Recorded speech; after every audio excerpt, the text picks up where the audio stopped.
Olá Brasil, eu sou o professor Flávio Machado, licenciado em Letras, e no vídeo de hoje eu vou fazer a correção do simulado que eu deixei há alguns dias aqui no canal, antes de a gente poder prosseguir com o próximo simulado, com matérias mais adiantes, além da literatura do período colonial brasileiro. São 17 questões, se não me engano, acompanha comigo, vou corrigir uma por uma, aí você pode tirar todas as suas dúvidas antes de seguir adiante. Espero que você tenha acertado a maior parte das questões. Se você não fez esse simulado ainda, o link está na descrição aqui do vídeo, faz o download antes de seguir com o vídeo da correção. Primeira questão, uma questão muito simples, temos aqui Canção do Exílio, do Gonçalves Dias, lá do Romantismo Primeira Geração, falei muito sobre isso aqui no canal. E logo na sequência a gente tem uma espécie de uma releitura, uma reconstrução desse texto que altera os valores românticos lá idealizados. Veja, minha terra tem palmeiras, onde canta o sabiá, as aves que aqui gorjeiam não gorjeiam como lá, idealizando, valorizando o Brasil. Na parte de baixo, no texto 2, a gente tem, ó, minha terra tem campos de futebol, onde cadáveres amanhecem emborcados para atrapalhar os jogos.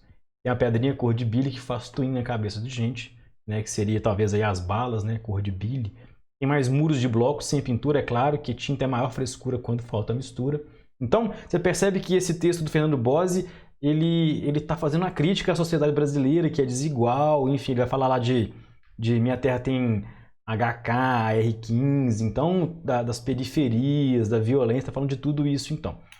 A relação entre os dois textos, deixa eu subir aqui, ficou bom para ler, permite concluir que eles... Então veja, a letra A diz, reforçam a visão idealizada do Brasil e do povo brasileiro. Não pode, porque tem que ser eles. Tá? Se reiteram mutuamente, pois a intertextualidade no segundo texto foi usada com o propósito de mostrar o Brasil como um lugar ainda aprazível. Não, o segundo mostra um Brasil que tem que ser criticado, que tem que ser repensado, que tem que ser de políticas públicas, que tem que atender as minorias sociais.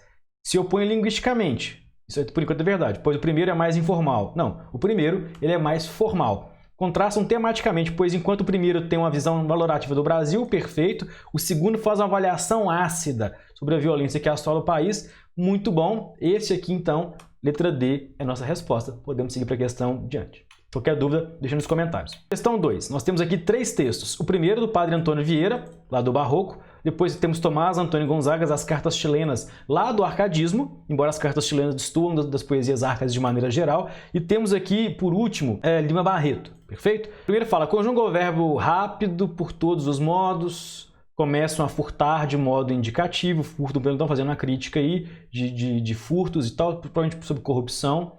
O segundo texto vem, a lei do teu contrato não faculta que possa aplicar aos teus negócios públicos dinheiros.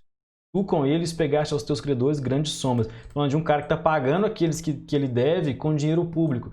Também está falando sobre corrupção. E aqui, Lima Barreto, por final, lá, Brusundanga, os manda-chuvas, quando são eleitos e impostados, tratam logo de colocar nos bons lugares da sua clientela. Fazem reformas e inventam repartições para executar esse ato.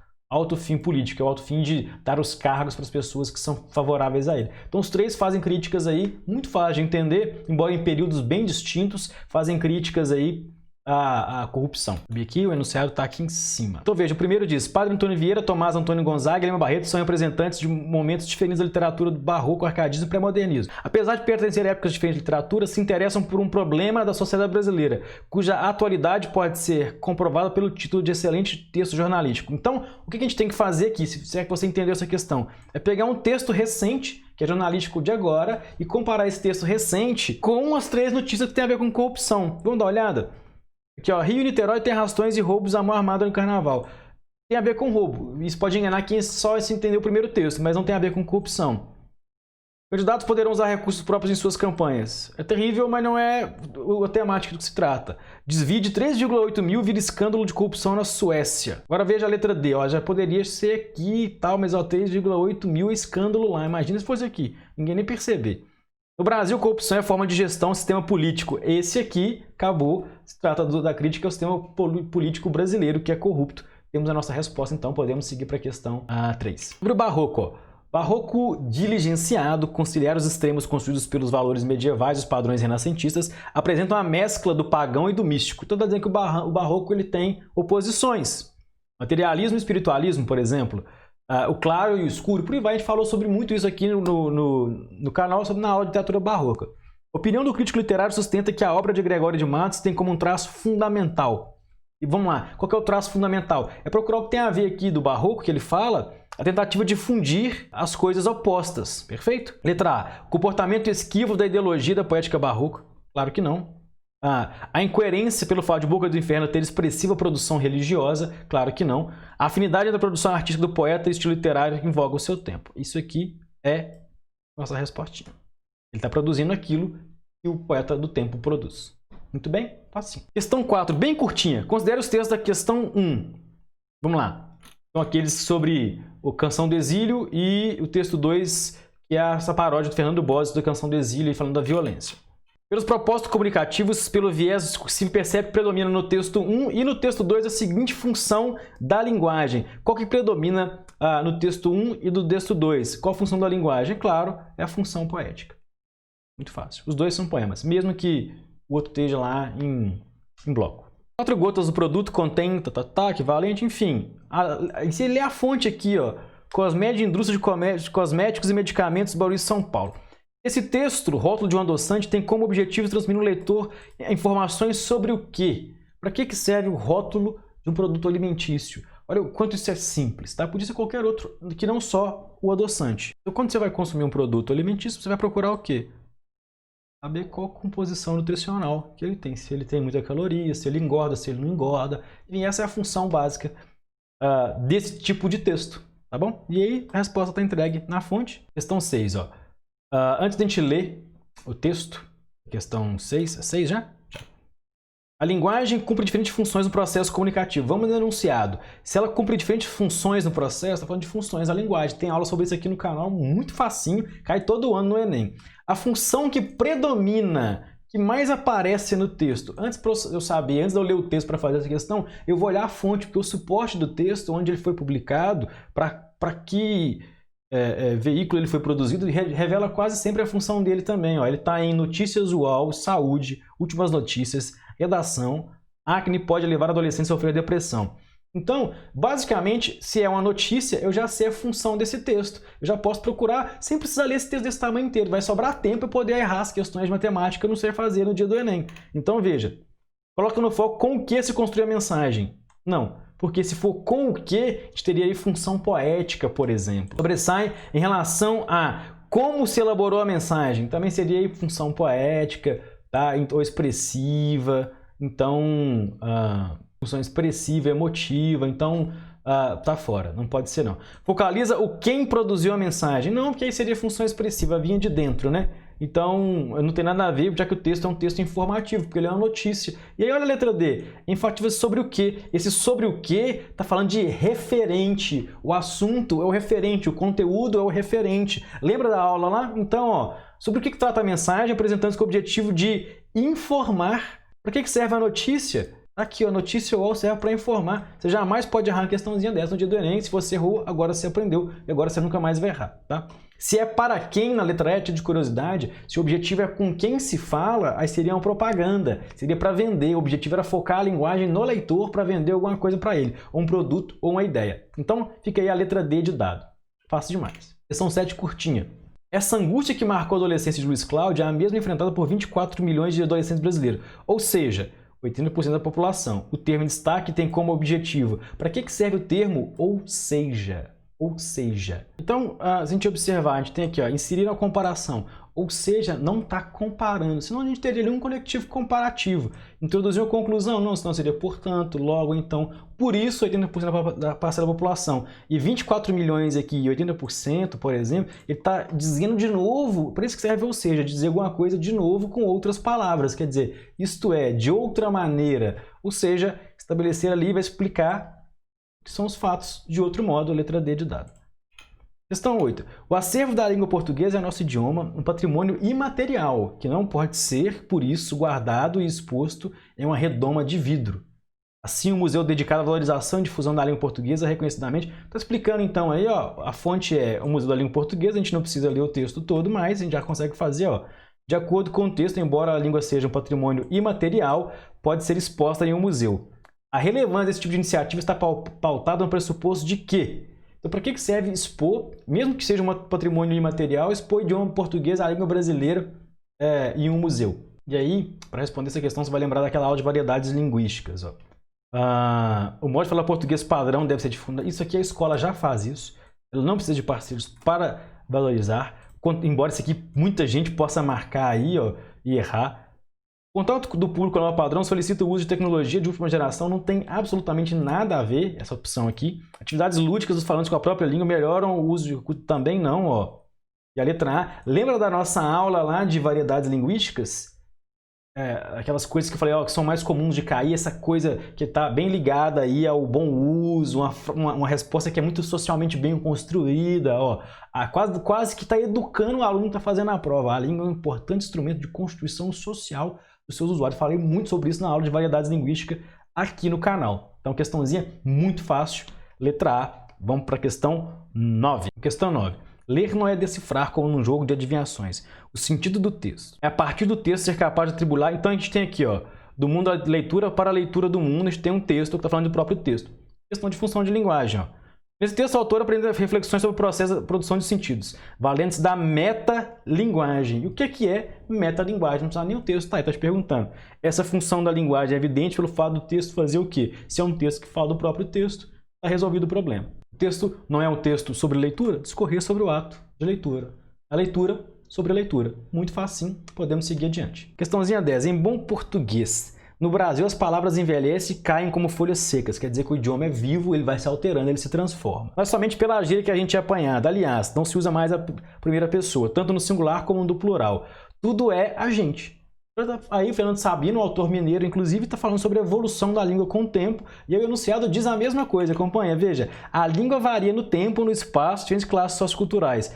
O texto está falando que as palavras envelhecem, então está falando dela variar no tempo. O texto exemplifica essa característica da língua, evidenciando que...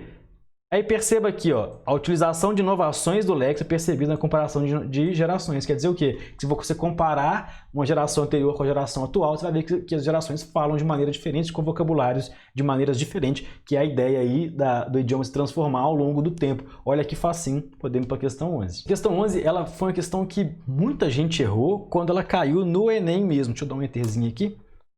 Subir aqui um pouquinho.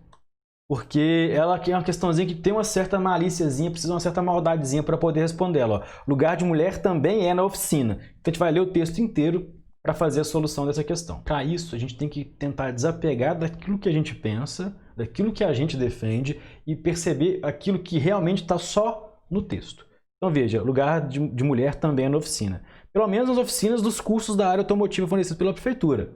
A presença feminina tem aumentado ano a ano. De 5 mulheres matriculadas em 2005, a quantidade saltou para 79 alunas inscritas nesse período nos cursos de mecânica automotiva, eletricidade veicular, injeção eletrônica, repintura e funilaria. A presença feminina nos cursos automotivos da prefeitura são gratuitos, cresceu 1.480%. Então, e tem aumentado cada ano. Esse texto ele serve para quê? Ele está dizendo que a presença de mulheres nesses cursos ligados à mecânica de veículos aumentou. O texto serve para isso. Ele está dizendo um fato, ele é um texto de função referencial, é um texto informativa. Está lá do Correio de Uberlândia. Na produção de um texto são feitas escolhas referentes à sua estrutura, que possibilitam inferir o objetivo do autor.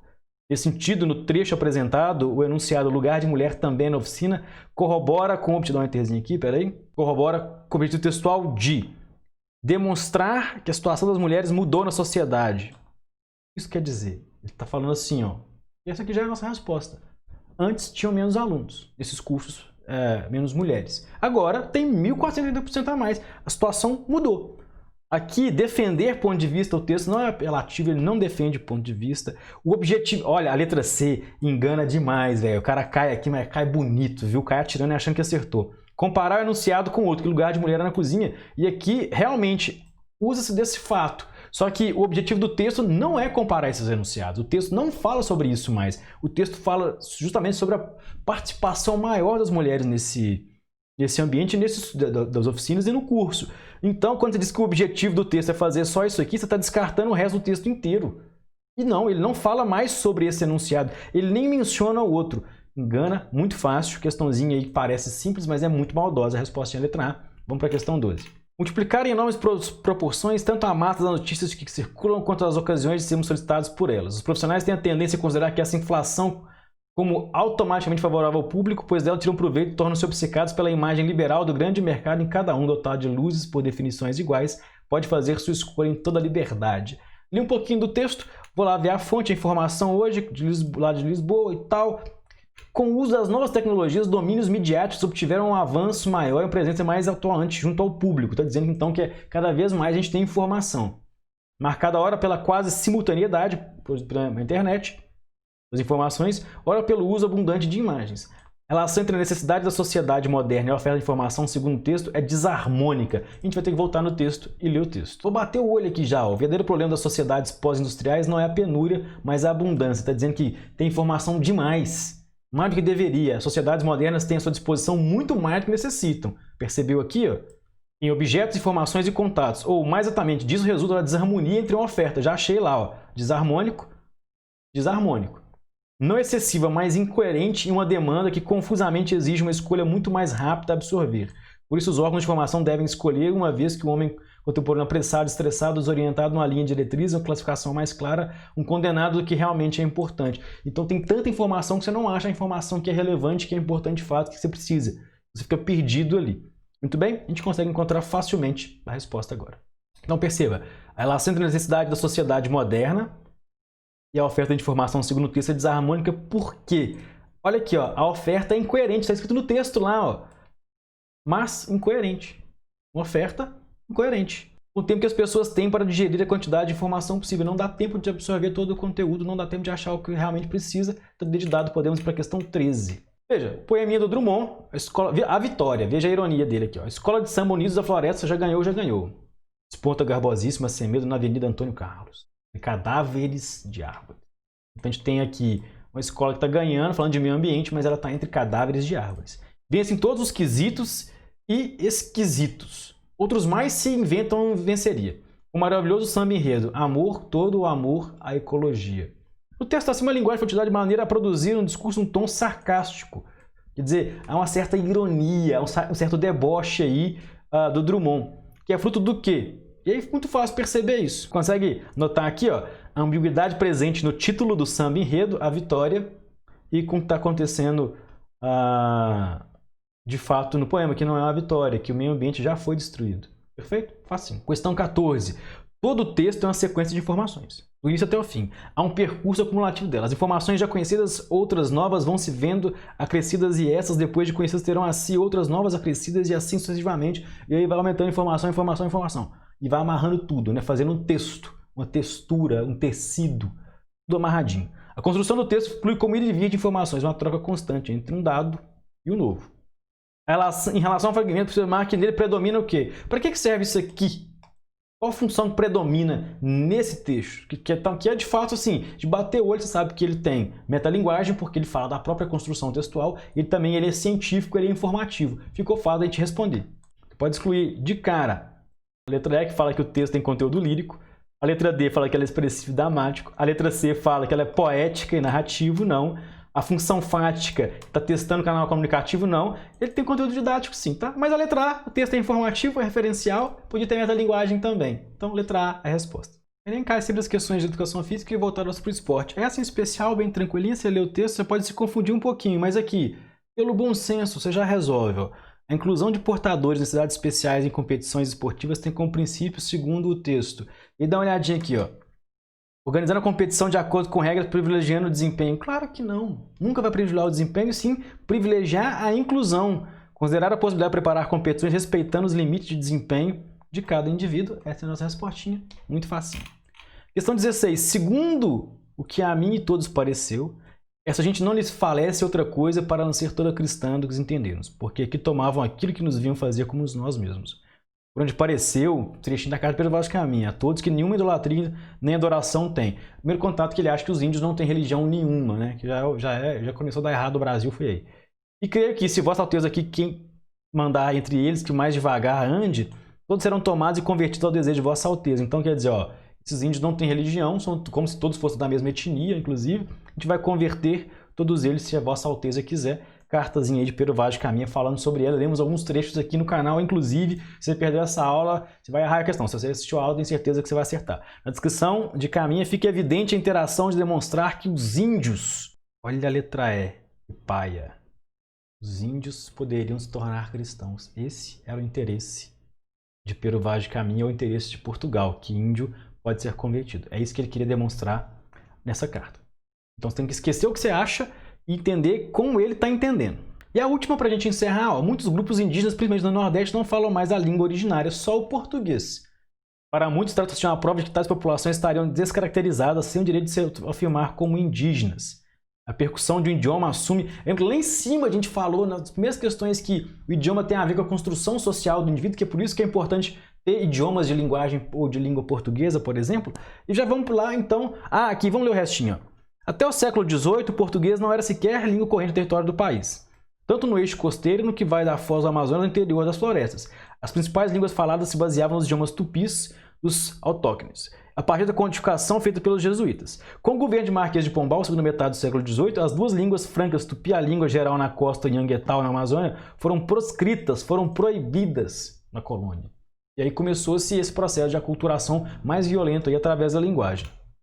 As línguas indígenas tiveram grande importância na formação do português falado no Brasil desde o período da colonização. No texto evoca-se essa memória do idioma nacional a partir do período pombalino. O que está acontecendo aí nesse texto no período pombalino, Marquês de Pombal? E aí fica muito facinho aqui, ó, falando do desaparecimento dessas línguas que foram proscritas na colônia. Certíssimo? Então a gente encerra por aqui. Até o próximo simulado. Já vou soltar mais questões, pelo menos mais umas 15 aí, ou talvez 20 questões das matérias que estão após essas aí, antes de a gente chegar aí de fato no modernismo que está saindo já no canal essa aula. Claro, como sempre, bons estudos e até mais. Valeu, espero que tenha sido bem no simulado. Se está gostando do material, está gostando das aulas, dá um puta trabalho fazer tudo isso, gravar, editar, faço tudo sozinho. Ainda quero fazer um vídeo comentando como é que é meu processo aqui no YouTube. Deixa um like aí, se inscreve no canal se não for inscrito. Isso me faz ficar muito satisfeito em produzir conteúdo genuíno de qualidade. Até mais, bons estudos, valeu!